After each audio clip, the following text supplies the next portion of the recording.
There are so many statements made about products in advertising, on their packaging and on other promotional materials that you wonder whether they are real claims, especially when they're about green claims, about the product's environmental and sustainability properties. That's where we, whether as personal consumers or looking to make purchases on behalf of our organisations, could do with some help to understand and trust green claims. Let's take a look.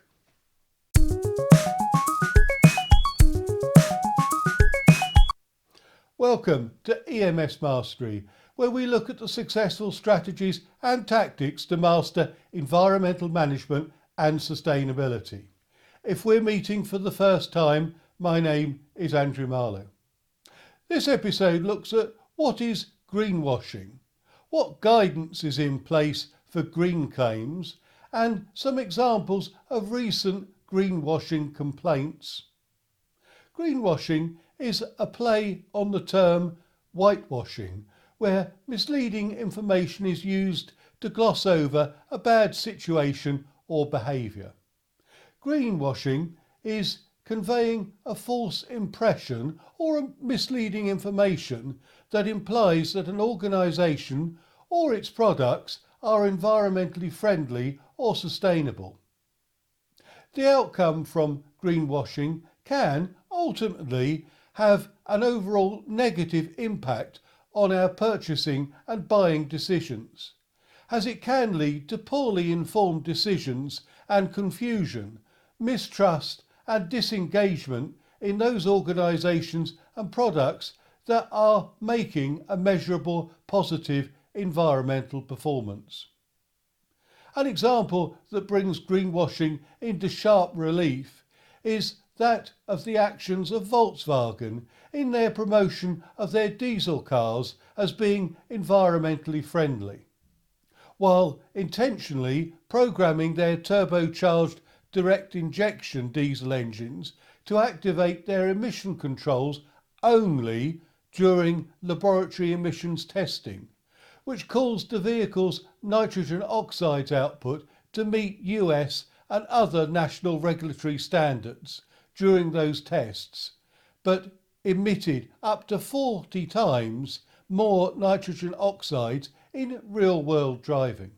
If you're getting value out of this episode, please click on the like button.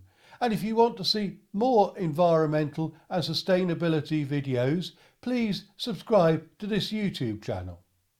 The UK's Green Claims Code, providing guidance on environmental claims on goods and services, was published by the Competition and Markets Authority in September 2021 and is available to help businesses understand how to communicate their green credentials while reducing the risk of misleading shoppers. It is a carrot in a carrot and stick approach to regulating green claims and to prevent greenwashing. The code focuses on 6 principles which are based on existing consumer law. Claims must be truthful and accurate. They must be clear and unambiguous. Claims must not omit or hide important information. And when making comparisons, they must be fair and meaningful. In making a claim, you must be able to demonstrate that you've considered the full life cycle of the product or service. And finally, claims must be substantiated. Each principle is illustrated in its own section with a clear explanation of what the principle means and a reflective question to throw back on the person making the claim that they should consider before making a claim. You should ask yourself. And that points to clear understanding of the principles as well as the tools to evaluate green claims against the code.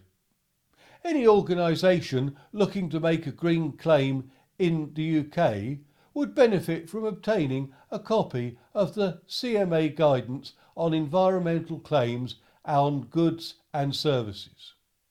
At the time of the publication of the Green Claims Code, the CMA gave a clear signal to the marketplace that the CMA would carry out a full review of misleading green claims early in 2022 and stood ready to take action against offending firms. This is the stick approach to the stick and carrot approach to regulating green claims. Since that time, 3 green claims complaints have been published in 2022, which have been ruled as misleading by the Advertising Standards Authority. Firstly, Pepsi Lipton ran a poster campaign for Lipton iced tea featuring the headline text which stated "deliciously refreshing, 100% recycled," with an asterisk. The asterisk linked to small text at the bottom of the poster which stated "bottle made from recycled plastic, excludes cap and label." The ad included pack shots of 2 Lipton iced tea bottles with a recycling logo and the text "I'm 100% recycled plastic" visible in the poster. The Advertising Standards Authority upheld the complaint as it considered that consumers would understand the claim 100% recycled alongside images of the bottle with the label and the cap to mean that all components of the Lipton iced tea bottle, that is, bottle, cap and label, were made entirely from recycled materials. The ad breached the CAP Code Rules 3.1 on misleading advertising, 3.7 on substantiation, 3.9 on qualification and 11.3 on environmental claims, and the ruling made a statement that it should not appear in the complaint form again. The ASA also informed Pepsi Lipton International to ensure their advertising did not state or imply that their product packaging was made from 100% recycled material, where it contained components that did not meet this criteria and that qualifications did not counter the overall impression made by the ad. Although I've not seen a more recent advertisement, it is clear that Pepsi Lipton have learnt from the complaint, as a more recent bottle has been redesigned to include a cap that is recyclable, even if the label continues to be non-recyclable according to the on-pack recycling label. The second complaint related to 2 TV ads, a paid-for Facebook post, a paid-for Twitter post and 2 press ads for Oatly, the oat drink company. The complaint was broken down into 6 complaint issues.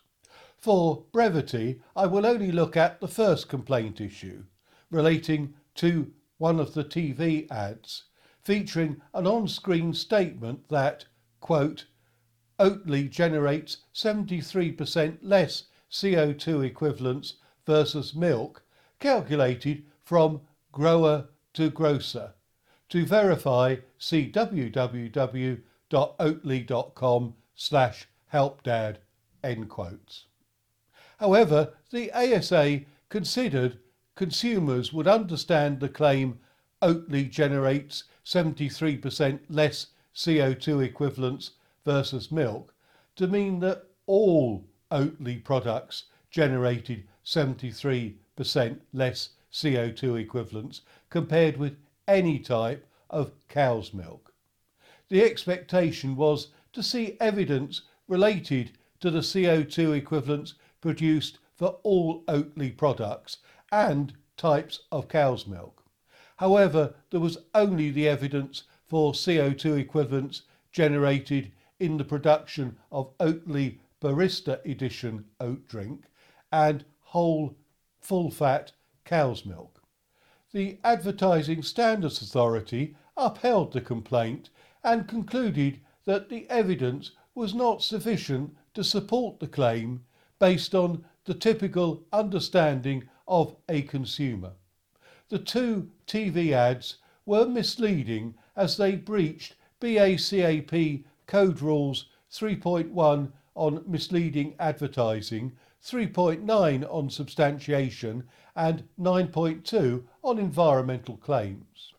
The third and final case is the video on demand ad, paid for YouTube and TV ad for the Innocent Drinks campaign entitled Little Drinks, Big Dreams, which gave a recycling focused message despite Innocent's use of single-use products within their bottles. The advertisement appeared in three forms.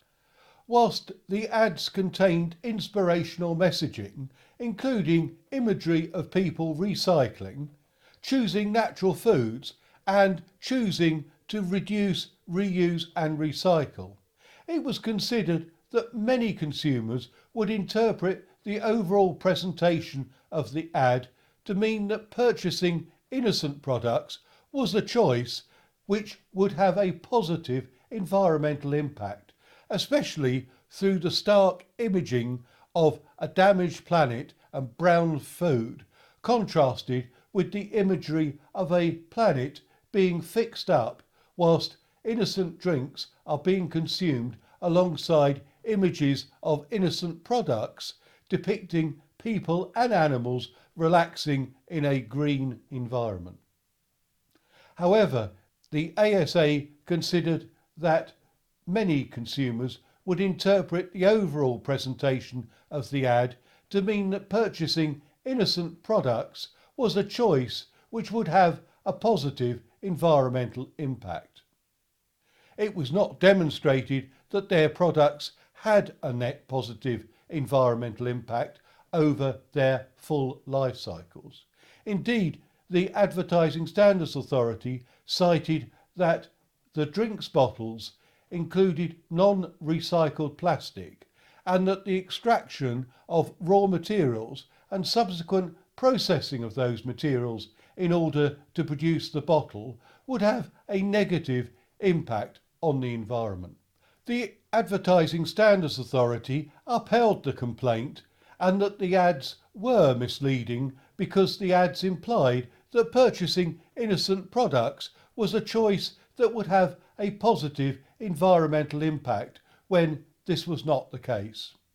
They breached BCAP or CAP code rules for the 3 TV ads under 3.1 misleading advertising, 3.9 substantiation, and the first ad under BCAP rule 9.2, 9.3 and 9.4 for environmental claims, and the second and third ads under the CAP code rules 11.1, 11.2 and 11.3 on environmental claims.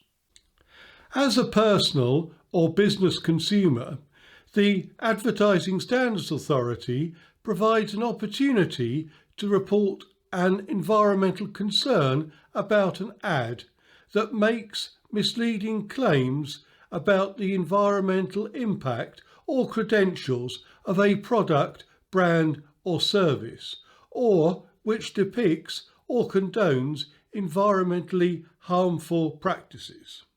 So, the use of the CMA's Green Code to regulate green claims is clearly starting to show that it has teeth as a regulatory mechanism to stamp out greenwashing and to improve the content of environmental and sustainability messages for consumers. I can only hope that it provides an opportunity for a future where consumers, whether personal or organisations, can recognise that green claims have been made that are robust and allow informed judgments for our purchasing decisions. So the use of the CMA's Green Code to regulate green claims is clearly starting to show that it has teeth as the regulatory mechanism to stamp out greenwashing and to improve the content of environmental and sustainability messages for consumers.